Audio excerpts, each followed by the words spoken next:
And on the new or dark moon, we both just sort of tucked into our caves and left each other alone for that night. We didn't do a ritual on the dark moon. Well, we didn't do a combined and together ritual because I know you did, and I still have the stuff laying on my altar from the work that I did. So we actually sort of proved our theory by not working together over this last dark nights of the moon.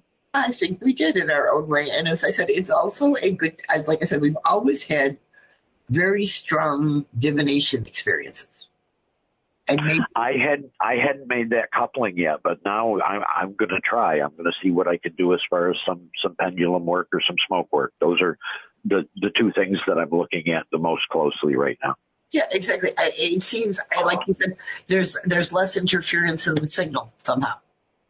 Absolutely, yeah. You're in that quiet spot behind that rock where the universal flow that goes out from the sun isn't in the way. You're in the. Oh, honey, I'm sorry. I just had sort of a thing from Sue. Her and I having a conversation one day. Somehow in the course of the conversation, there was a quote that we ended up writing on the fridge and leaving there for a year and a half. Mm-hmm. There was something out on the fence, and she had left a coffee cup out, and it had rained, but only lightly, so there was a sort of dry spot on the fence behind or in the lee. And the way she described it is, in the rain shadow of my coffee cup. Uh-huh. And for some reason, that's kind of what we're talking about with that sitting behind the rock and being in the sun shadow of our home. Yeah. And it works. And when we started doing rituals, specifically asking to be shown these different receptive types of energy, it's like every month, because Sue and I would tend to match our moon work to where the moon was astrologically at the time, and some of the qualities we associate with the different signs of the zodiac. We were shown a bunch of different potential receptive energies that we tap into as part of that time frame, as part of our practice going forward, because you can carry that shadow with you. And that's part of Nights of the Moon focus, is learning how to carry that still introspective piece when you're being bombarded by the music of the sun. Well, and that brings me around to what I was just thinking as you were saying that is I don't have it concrete enough to describe yet, so go ahead. Okay. But the idea is, like with the divination, for some reason, you tap into that inner whatever. And I think that's a gift from the dark nights of the moon, is suddenly having that divine spark shine more brightly to give you that. So, yeah. So I think kind of across the board, I might be one layer, or coming from a place that's one layer more primitive than your and Sue's observations, in that I've always been very focused on the moon and the sun and their influences on our planet. Mm-hmm. I never got, or have not yet gotten out into that world of astrology, where then our position in that celestial ring, I'm kind of still more localized in my thinking. Mm-hmm. But that being said, what had occurred to me was that I have been practicing in tune with almost a sun-based theology, in that, I am the most active, I am the most doing, I am Atlas holding up the world during the full moon period, the 3 full nights of the moon, so to speak. Yes, exactly. But what it boils down to for me is I'm shouting on the full moon, and I'm asking, on the dark moon. I'm sitting in that quiet place, and I'm not really doing. I'm looking for answers or hoping or breathing or whatever. But for me to simplify things down into my asking phase and my doing phase, it makes perfect sense that I would be most effective at my divination if I did the divination during the asking times and the manifestation during full moon time. So, yeah, I think it's starting to come together for me how my prior faiths tie in so well with the path. It's just kind of scary sometimes when you have these revelations, the thing where, because it's like, okay, it's confirmation that some of our stuff is very personal on the path, the way we argued, well, not argued, but yeah, argued, discussed. Well, and that was the other thing I was going to say is I'm sure I have been programmed by hearing the two of you in the background over 10 years. Yeah. And no matter how hard I try not to listen, and I'm not saying that I was trying not to, but I was doing other stuff, you're still going to hear what's going on in the background. And so probably I'm predisposed to being able to understand the path.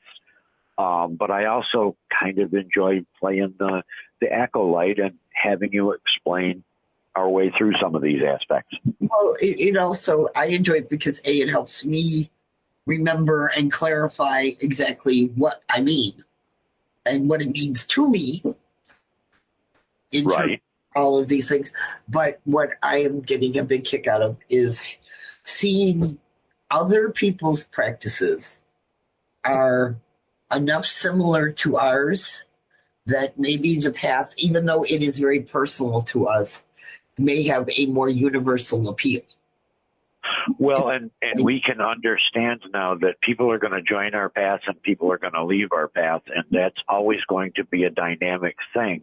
Yes. But once we are a caravan, so to speak, we will always be a caravan. And that, I have to tell you, at that very core level, that was one of the deepest asks that Susie had.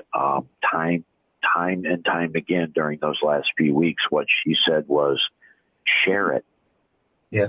Share it with everyone. So that's one of the reasons that I'm proud to be, able to participate in this, is because I know that we are now a movement, so to speak, that will thrive even after I'm gone.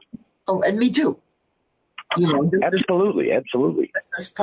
This is one of the reasons I write, is so that there is a record of this stuff. And it's a way to keep the memory of what we did alive. And by reflection, us in our own little way.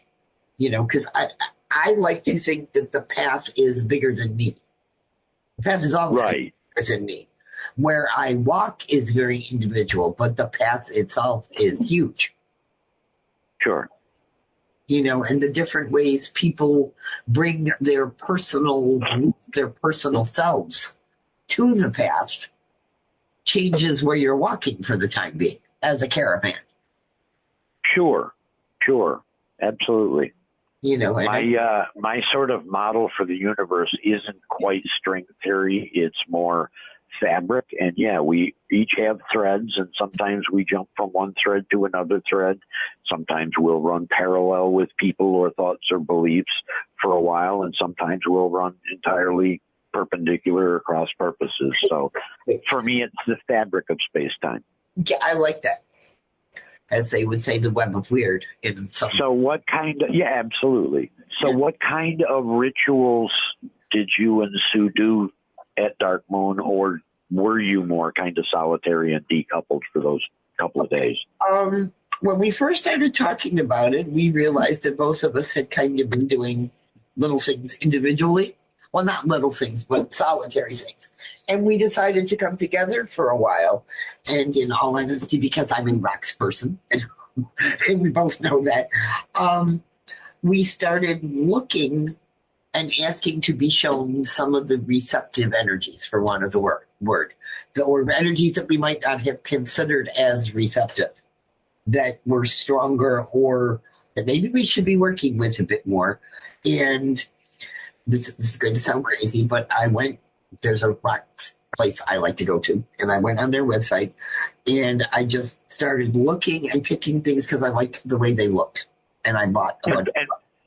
And for reference, rocks is Elizabeth's word for stones, crystals, gems, and sacred compounds. Yes, thank you. That's rocks. Just say rocks and all of that every time. Come on. Yeah, you call it rocks. I say my wonderful Dalmatian obsidian. See, this is it. And so I literally went and picked stuff. Then I get the rocks, and I start researching and living with them and so on. And all of a sudden, okay, this is the energy. And it was partially, looking at the astrological piece and kind of just where we are in the physical environment of our year. January's weather, June.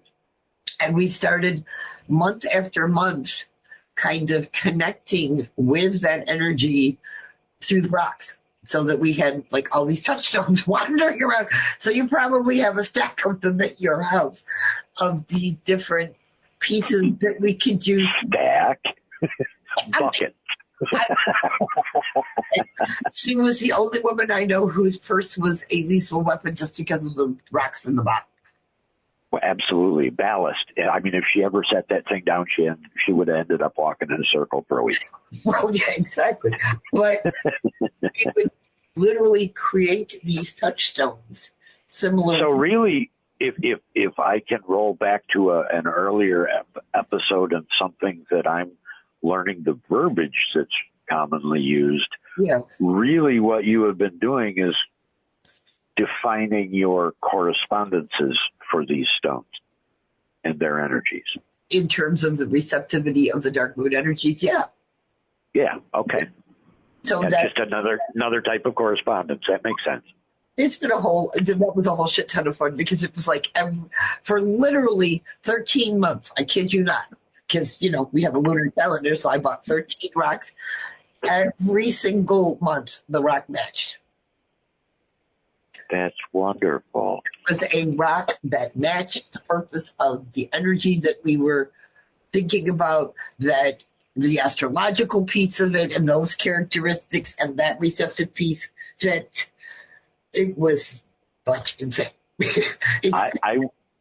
I wonder what the experience would be like. We may have to try this. Get a crystal grid and get those 13 stones and put them on a grid and see what happens. Oh, yeah, exactly. And can I tell you, it became a joke because I think all but one of them was always found in Madagascar. Because I remember that, yeah. Madagascar, which makes a great deal of sense because that's always been considered a dark island. And the lemurs with the giant eyes. Right. They're in the darkness of the trees and all of that. So it was like, okay, now that makes perfect sense. Sure. Absolutely. Some people consider Madagascar kind of a sinkhole for energy in terms of it absorbs a lot. So it was. I had not run across that. Yeah, well, I don't know where I ran across that, but I did way before. But it was hysterical because some of the stuff would be found in other places, and I would always prepare a little cheat sheet almost about each stone as part of our ritual, and it would, talking about, the composition and what it looks, the primary colors associated with it, and then where you could find it throughout the world. Yep. I've run across some of those cheat sheets. Yes. No matter where else it was found, it was in Madagascar. And it's like, okay, something is trying to give us a synchronicity here somewhere. The universe is telling us somewhere we're on the right track. And that's kind of what we did. And because of that, we recognized that it isn't just a blank slate, the energy. It's not just blanket receptive. there's all different layers and levels to receptive types of energy, just like there are to the physical elements or to